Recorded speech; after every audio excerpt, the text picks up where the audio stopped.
नमस्कार दोस्तों, आप देख रहे हैं चौहान वीडियोस और आज की वीडियो काफ़ी इम्पोर्टेंट होने वाली है। आज की वीडियो में हम बात करेंगे कि जब आप किसी सब्जेक्ट में फ़ेल हो जाते हैं तब आप रीएवल्यूशन का फॉर्म भर सकते हैं। लेकिन अगर आप किसी सब्जेक्ट में फ़ेल नहीं होते लेकिन कम मार्क्स से आप उस सब्जेक्ट को पास करते हैं जिसकी वजह से आपकी ओवरऑल परसेंटेज गिर जाती है और आपकी जो फर्स्ट डिवीज़न आना चाहिए था या आप चाहते हैं कि आपको फर्स्ट डिवीज़न मिले वो सेकंड डिवीज़न में आकर रह जाता है, तो उस केस में भी आपके पास एक ऑप्शन होता है।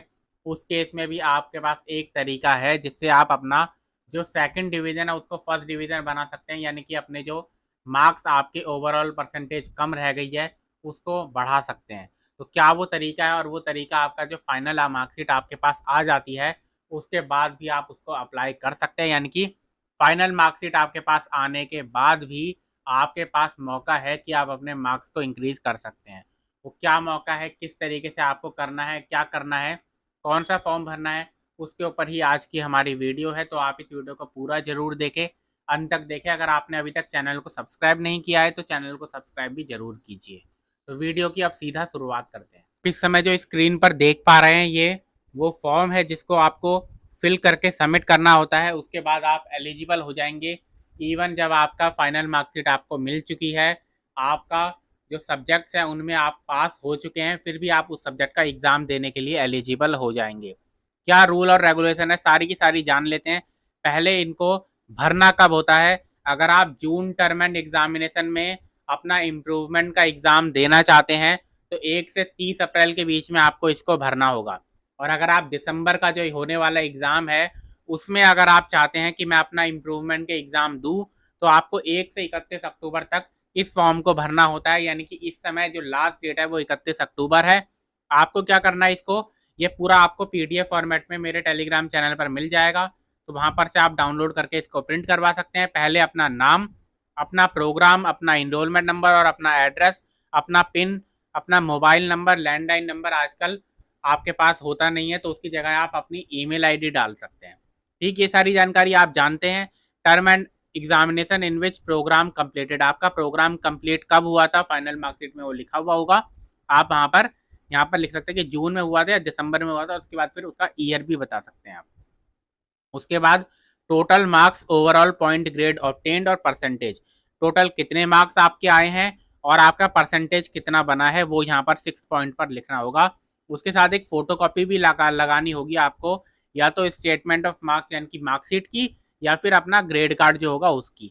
ठीक, उसके बाद कौन कौन से कोर्स कोड है जिनको आपको चाहते हैं कि उनके आप एग्ज़ाम दोबारा दें, आपको ये खुद से चूज़ करना होगा। आप देख लीजिए कि कौन से ऐसे सब्जेक्ट हैं जिनमें आपको कम मार्क्स मिले, लेकिन अगर आप मेहनत करें उनमें, अगर आप 1 महीने का टाइम उनमें दें पढ़ाई का, तो आपको उनमें ज़्यादा मार्क्स मिल सकते हैं। इस तरीके के आप कुछ सब्जेक्ट चूज़ कर सकते हैं जिनमें आपको, अगर आप थोड़ी सी मेहनत और करें तो 15 से 20 मार्क्स आप उस सब्जेक्ट में इंक्रीज़ करवा सकते हैं, 10 मार्क्स इंक्रीज़ करवा सकते हैं, जिससे आपकी ओवरऑल परसेंटेज सेकंड डिवीज़न से फर्स्ट डिवीज़न में चली जाए। ये जो चुनाव है, ये जो सिलेक्शन है, ये आपको खुद से करना होगा। अपनी खुद से आपने सभी सब्जेक्ट पढ़े होंगे तो आप जानते होंगे कि कौन से सब्जेक्ट में आप अच्छा कर सकते हैं। उसके बाद फीस की बात करें तो 750 रुपीज़ इसकी फ़ीस है, नंबर ऑफ़ कोर्सेज़ के हिसाब से, यानी कि एक सब्जेक्ट को अगर आप देना चाहते हैं इम्प्रूवमेंट तो एक 1 इंटू 750, 2 सब्जेक्ट का देना चाहते हैं तो 2 इंटू 750। उसके बाद आपको डिमांड ड्राफ्ट का नंबर ये सब और बैंक लिखना होगा। 9th पॉइंट की बात करें तो term end examination in which you wish to appear, आप किस एग्ज़ाम में बैठना चाहते हैं, यानी कि दिसंबर वाले एग्ज़ाम के लिए बैठना चाहते हैं या जून एग्ज़ाम के लिए बैठना चाहते हैं, वो आपको यहाँ पर लिखना होगा। उसके बाद आपका एग्जामिनेशन सेंटर डिटेल, आपका where you wish to appear in term end examination, आप कहाँ पर अपना एग्ज़ाम सेंटर कोड भी लिख देना, और सिटी टाउन जहाँ पर आप एग्ज़ाम देना चाहते हैं अपना। ठीक, उसका बाद अंडरटेकिंग देनी है कि मैंने अपना सभी तरीके की जो भी रूल रेगुलेशन है उनको फॉलो किया है और सारे तरीके से मैं अपना इम्प्रूवमेंट एग्ज़ाम देना चाहता हूँ। अपना डेट, तारीख क्या है, जगह क्या है, अपना नाम और अपना सिग्नेचर आप कर सकते हैं। अब रूल और रेगुलेशन क्या है वो भी एक बार पढ़ लेते हैं। तो बैचलर डिग्री और मास्टर डिग्री के जो प्रोग्राम के स्टूडेंट है वही इस फॉर्म को भर सकते हैं, यानी कि बीए, बीकॉम, बीएससी, बीएजी, बीकॉम जी, बीएससी जी वाले स्टूडेंट, या फिर एमए के, एमकॉम के, एमएससी के कोर्सेज वाले स्टूडेंट। उसके बाद एलिजिबिलिटी क्या है, सबसे पहले अगर आप 2% से मार्क्स से रह गए हैं, अगर आपका बैचलर डिग्री या मास्टर डिग्री का प्रोग्राम है और आप 2% या उससे कम से मार्क्स से रह गए हैं अपना फर्स्ट डिवीजन या सेकंड डिवीजन आने पर। यानी कि आप जानते हैं कि अगर आप बैचलर डिग्री के स्टूडेंट हैं तो 60% मार्क्स पर आपको फर्स्ट डिवीजन मिल जाता है। अगर आपके सिर्फ 59% रह गए तो 1% अगर आपका और बढ़ जाता तो आपको क्या मिलता, आपको फर्स्ट डिवीजन आपके ना आपके डिग्री में लिखा हुआ आता। अब फर्स्ट डिवीजन की काफ़ी वैल्यू होती है। काफ़ी सारी ऐसे जो यूनिवर्सिटीज़ होती हैं जहाँ पर हायर एजुकेशन के लिए फर्स्ट डिवीज़न मांगा जाता है, तो उसमें ज़रूरी है कि आपका फर्स्ट डिवीज़न हो। तो 1% से अगर आप रह गए हैं, 2% से अगर आप रह गए हैं तो आपके पास मौका है। अगर आप मास्टर डिग्री प्रोग्राम के स्टूडेंट हैं तो आप 2% से रह गए हैं, आप 55% ओवरऑल परसेंटेज को लेने से, यानी कि 55% आपके मार्क्स से आप 2% कम हैं, तब भी आप इस फॉर्म को भर सकते हैं। नेक्स्ट पॉइंट है कि आपको एक मौका दिया जाएगा सिर्फ इसको भरने का, बार बार मौका नहीं दिया जाएगा। उसके बाद improvement is permissible only in theory paper. आप सिर्फ थ्योरी पेपर का इम्प्रूवमेंट एग्जाम दे सकते हैं। असाइनमेंट, प्रैक्टिकल, लैब, प्रोजेक्ट, इन सब का कोई इम्प्रूवमेंट एग्जाम नहीं होता। उसके बाद आप मिनिमम 25% मैक्सिमम 25% ये क्रेडिट दे का एग्जाम जो है दोबारा दे सकते हैं। यानी कि अगर आपके 96 क्रेडिट आपने लिए हैं बैचलर डिग्री के अंदर तो उसका 25% आप गिन लीजिए और उतने सब्जेक्ट जो हैं उनका क्रेडिट का आप एग्जाम दोबारा इम्प्रूवमेंट एग्जाम में दे सकते हैं। Student wishing to improve the marks will have to apply with in 6 month. 6 महीने के अंदर आपको अप्लाई करना होगा। मान लीजिए जून में अगर आपका एग्जाम आया है, आपका फाइनल एग्जाम जून में हुए थे, तो आपको दिसंबर में एग्जाम देकर इम्प्रूवमेंट के एग्जाम देने होंगे। यानी कि 6 महीने के अंदर आपको अपना एग्जाम जो है वो देना होगा। No student will be permitted to improve if maximum duration to complete the program including the readmission period has expired। अगर आपका readmission का जो टाइम पीरियड है वो भी एक्सपायर हो चुका है तो आप इसके लिए एलिजिबल नहीं है।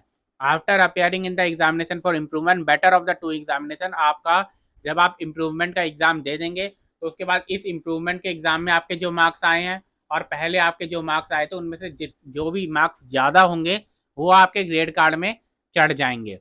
In case of improvement, the month and year of completion of the program will be changed to the term and examination in which student appeared for improvement। मान लीजिए जून 2022 में आपका जो है एग्ज़ाम पूरे हुए थे, उसमें आपकी मार्कशीट आई थी, लेकिन आपने इम्प्रूवमेंट का एग्ज़ाम दिया और इम्प्रूवमेंट में आपके मार्क्स अच्छे आ गए, फर्स्ट डिवीजन बन गया, तो अब आपका जो ईयर माना जाएगा पासिंग वो माना जाएगा दिसंबर 2022। जून 2022 नहीं माना जाएगा, वो मार्क ईयर माना जाएगा, वो सेशन माना जाएगा जिसमें आपने इम्प्रूवमेंट का एग्जाम दिया था। Student will be permitted for improvement of marks grade card provided that the examination for the particular post in which they wish to approve is being conducted by the university at that time. यानी कि आप उस subject का exam देने के लिए improvement में eligible है जिसका एग्जाम इग्नू करवाता है। अगर ऐसा कोई एग्जाम है जो कि इग्नू हमने आप करवाना बंद कर दिया है तो उसका आप इम्प्रूवमेंट एग्जाम नहीं दे सकते। ठीक, आपको जो एप्लीकेशन फॉर्म होगी उसके ऊपर क्या लिखना होगा, application form for improvement in division class, capital letters में सही तरीके से इसे लिखना जो पॉइंट नंबर 10 पर लिखा हुआ है। और उसको पहुंचाना कहाँ है, the registrar student evaluation division, Indira Gandhi national open university, block 12, Maidangarhi, new Delhi 110068। यहाँ पर आप इसको स्पीड पोस्ट कर देना और आप इम्प्रूवमेंट का एग्जाम देने के लिए एलिजिबल हो जाएंगे। तो अगर आप इम्प्रूवमेंट का एग्जाम देने के लिए चाहते हैं तो आप इस पूरी रूल्स और गाइडलाइंस को पढ़ें और इस एग्जामिनेशन फॉर्म को भर दें और इसको सबमिट कर दें मैदानगढ़ी में। तो आज की वीडियो में इतना ही। वीडियो आपको पसंद है तो वीडियो को लाइक जरूर कीजिए, शेयर जरूर कीजिए।